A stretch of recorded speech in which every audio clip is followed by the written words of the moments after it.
আর যেখানে লাফালাফি করছে একটা অস্ত্র থাকবে না।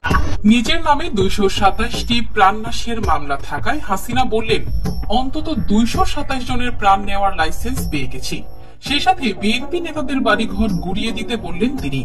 এক আওয়ামী লীগ নেতার সাথে ফোনে কথা বলার সময় তিনি এমন নির্দেশনা দেন, যার অডিও কল এখন সামাজিক যোগাযোগ মাধ্যমে ভাইরাল।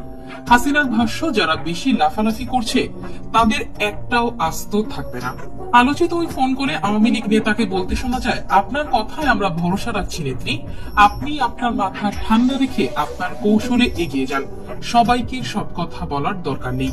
জবাবে হাসিনা বলেন, তোমরা শুধু 2 মাস অপেক্ষা করো, আন্তর্জাতিক ভাবেও ইউনূসের গুটি গুটি চেহারা মানুষের কাছে ধরা খেয়ে যাচ্ছে। এর জবাবে ওই আওয়ামী লীগ নেতা বলেন, যে নেত্রী, ইতিমধ্যেই বাংলার মানুষ এই বিষয়টি বুঝে গেছে, কিন্তু ভয়ে তারা মুখ খুলতে পারছে না। প্রত্যুত্তরে হাসিনা বলেন, এখন আর ভয়ের কিছু নেই, কারোর সাথে আপোষ করা হবে না।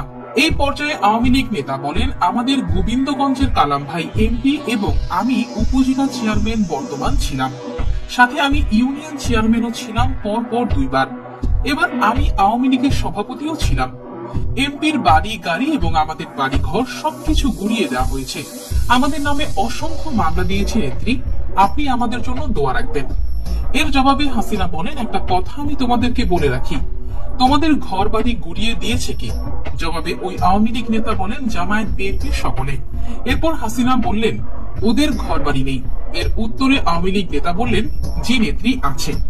জবাবে হাসিনা বলেন, তাহলে তোমরা কি করছো? সবকিছু কি প্রকাশ্যে বলতে হবে? তোমাদের ঘর বাড়ি নেই, তাদেরও ঘর বাড়ি থাকবে না, সাফ কথা। যারা বাড়ি ঘর ভেঙেছে তাদের হিসাব নেওয়া হচ্ছে।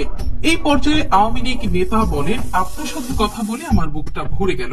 আপনি ভালো থাকবেন নেত্রী, আর আমাদের জন্য দোয়া রাখবেন। এ সময় তাকে থামিয়ে দিয়ে হাসিনা বলেন, আর মামলা? শুধু গোবিন্দগঞ্জ কেন, আমার নামে সারা দেশ জুড়ে 227টি প্রাণনাশের মামলা দিয়েছে। আমি বলেছি সবাই তালিকা করো, কারণ অন্তত 227 জনের প্রাণ নেওয়ার লাইসেন্স পেয়ে গেছি। মামলা যেহেতু হয়েছেই, শাস্তি অবশ্যই নিব, তবে তার আগে 227 জনের হিসাব নিয়ে তারপর।